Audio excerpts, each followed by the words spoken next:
Welcome to the Daily Fox Fuel, where we train kingdom-minded creatives, leaders, and builders to become highly skilled craftsmen. Each episode is your spark of strategy, scripture, and straight-up truth to help you walk out your calling with excellence. Now let's get to work. Have you ever considered that maybe peace is the proof of alignment?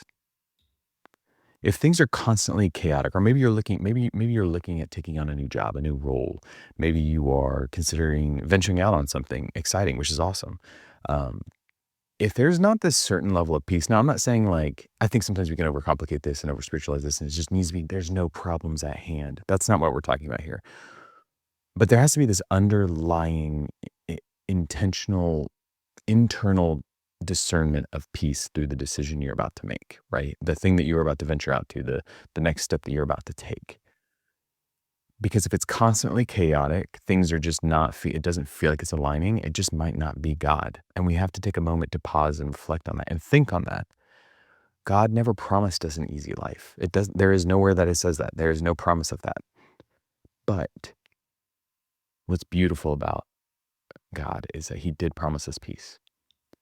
While peace is not the absence of anything challenging, it is the presence of alignment. And when you're out of alignment, everything just feels heavier than it should. I often find this for myself when I'm in different moments of life, really reflecting on the things that are happening around me. When I start to feel really heavy, I start to look at what's not in alignment.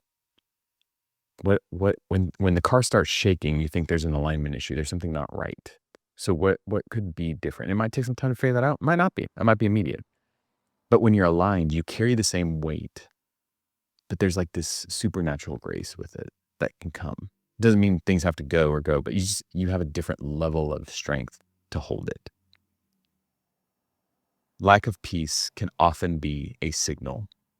Not really necessarily a failure though, but just of misalignment. Colossians 3:15 is one of my favorite verses that speaks to this, but let the peace of Christ rule in your hearts. Just let it rule. And when we can, I used to have a boss that I worked under that was great, and she would always remind me, if the cost is peace, it's not worth it. Are you paying the price of peace for whatever it is that you're venturing into, whatever it is that you're taking on, whatever it is that you're doing? Because that will bring misalignment. If so, it's not worth it. I promise you, it's just not worth it. Now, again, this does not mean, oh, well, my job is busy and hard. Okay, yeah, that's going to happen. Okay, that's just living in the world we live in, right? But true peace, is there a peace though about what you're doing, a fulfillment about what you're doing? Don't ignore that signal. And that's my challenge to you today. Where is peace missing right now? Don't ignore that, and instead explore it. Hey crew, before you jet, make sure you share this episode with a friend and leave us a rating. Thanks for tuning in today, and remember, stay foxy.